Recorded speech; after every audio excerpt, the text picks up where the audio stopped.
Alright, in this video we'll be archiving and compressing data for backup and recovery. And in real life, there are common situations where you would want to safeguard data during software upgrades and system maintenance. Your ability to compress backup will simplify the data protection process. Compressing and archiving files and directories can conserve disk space and decrease backup duration. So let's begin.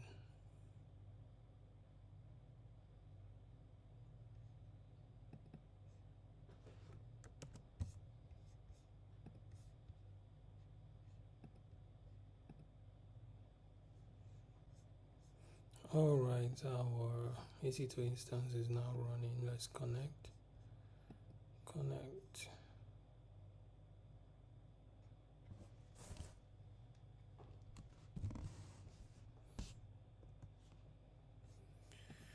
Control L, create our archive directory.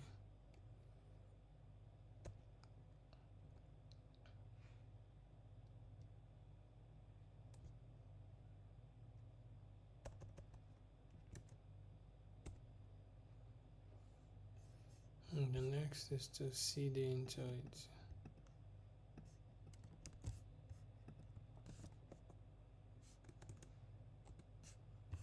Right, now that we're into it, let's create a directory that we want to archive. Right.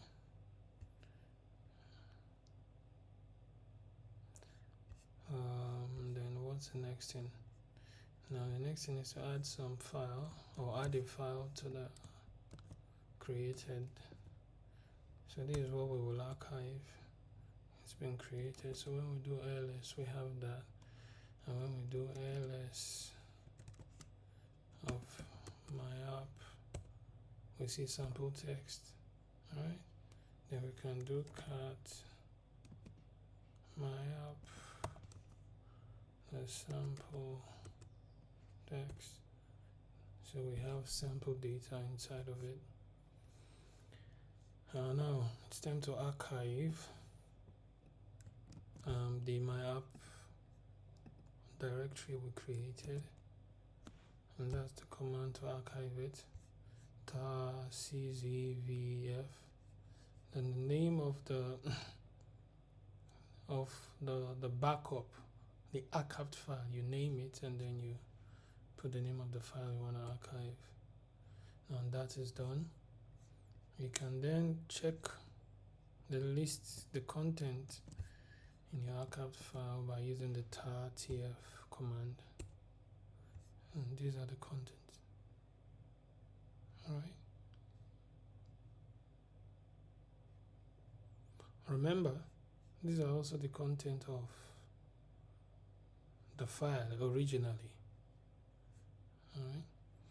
So sample text is the content in the my app directory, but now you've archived my app directory. Now we'll check the content of the archived file. We can see both the folder and the text. They are both in the backup. Alright. For documentation process, you can decide to redirect the content into a txt file. Right. Now that is done, you can then check the content of your txt file by using this. Alright, same thing as well. Alright, that's all.